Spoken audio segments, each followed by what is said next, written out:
Welcome back to the places where we go. Today, we're visiting a fascinating and historical location in Northern California, Captain Jacks Stronghold, located within the Lava Beds National Monument. We'll also stop at Canby Cross, which is nearby and has its own unique story to tell.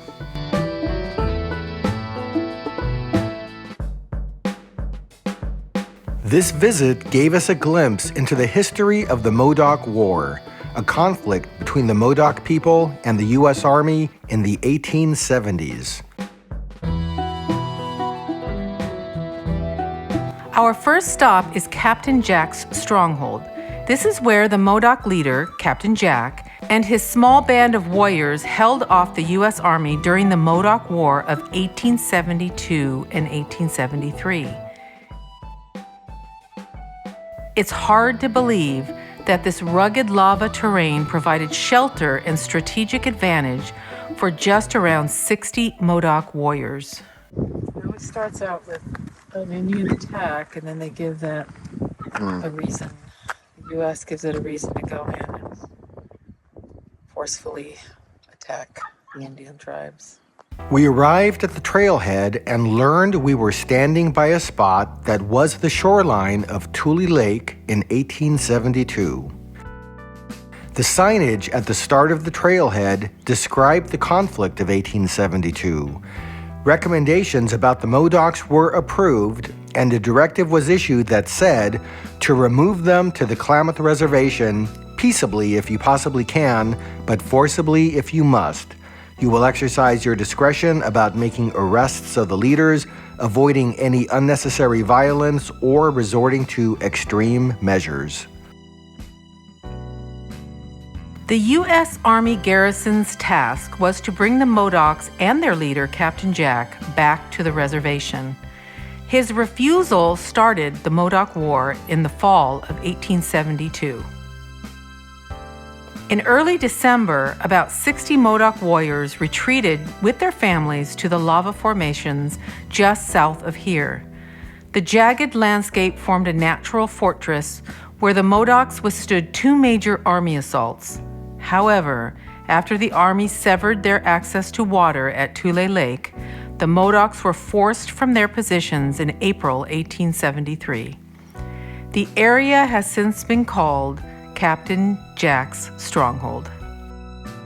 Colonel Frank Wheaton wrote of the Modocs' military skills, 1,000 men would be required to dislodge them from their almost impregnable position. At the site today, a double-loop trail passes through Captain Jacks Stronghold, going through the inner defensive lines, and an outer loop trail that follows the Modocs' outer defenses and the escape path. I see why it's a stronghold, because the rock itself is creating all these areas of protection. So if the army tried to come in, they would just be picked off.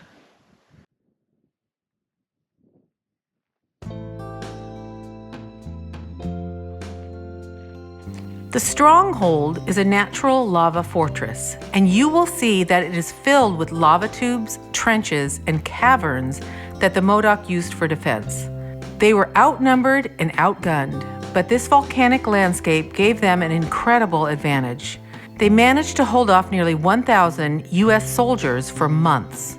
As you walk through Captain Jacks Stronghold, you can take the self-guided trail that explains the significance of critical points within the stronghold. The whole walk takes about an hour or two, depending on how much time you spend at each stop. The distance is about 1.5 miles.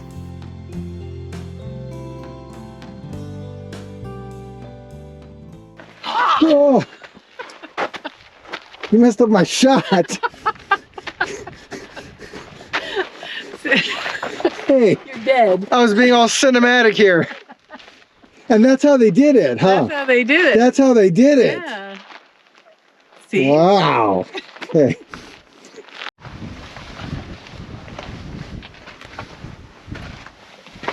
Are you waiting for me? There's a cave. There's a what? Cave? Number 4. There's a cave. Number 4 on the list. We'll get the brochure on the way out. You can really get a sense of the strategy that Captain Jack used to protect his people, and seeing the terrain up close, it's really moving to imagine what the Modoc people went through during the war. This place is a reminder of the resilience and ingenuity of the Modoc people. What an excellent spot for a stronghold. Yeah. Huh?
Unfortunately, after months of holding out, the U.S. forces eventually captured Captain Jack, and he was executed.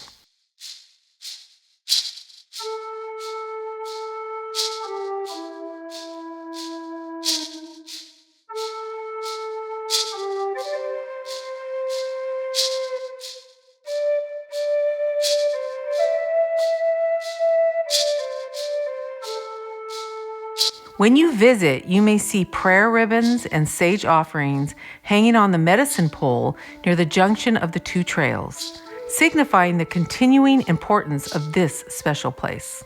Even though it's a somber history, it's important to visit places like this to remember the past and the people who fought for their land and freedom.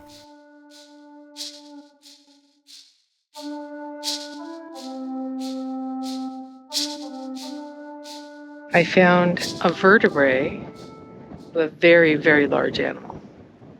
Can't tell you what it is. Spinal cord went down that way. Sat like this on top of each other.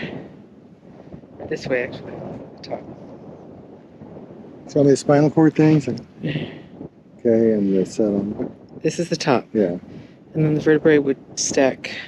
Mm. It's a very large animal. It's been here for a while.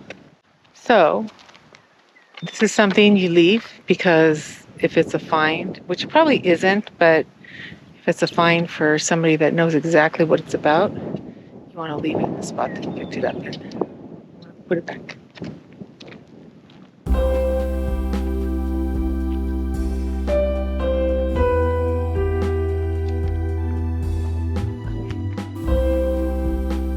We got back into the car and took a short drive to Canby Cross. This is where U.S. Army General Edward Canby was killed during the peace negotiations of the Modoc War. So there was supposed to be a peace talks with Captain Jack. And this was in April 1873. They decided to have some peace talks. General E.R.S. Canby volunteered, even knowing that, it was a dangerous thing to do, to talk to Captain Jack. And when the leaders of the army, they set up a tent, but the Indians came in and they killed them. So that was another moment where the army decided that the Captain Jack had to go.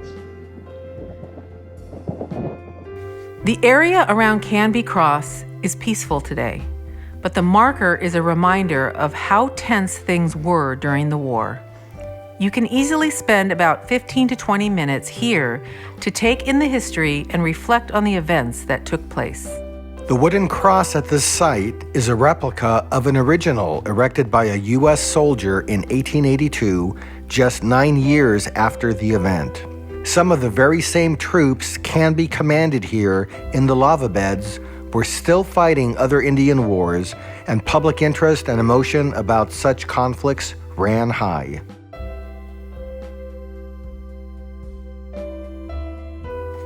The signage here reminds us that, as in all wars, there were no innocent parties in this conflict. It's an easy stop and worth visiting as part of your day at Lava Beds National Monument.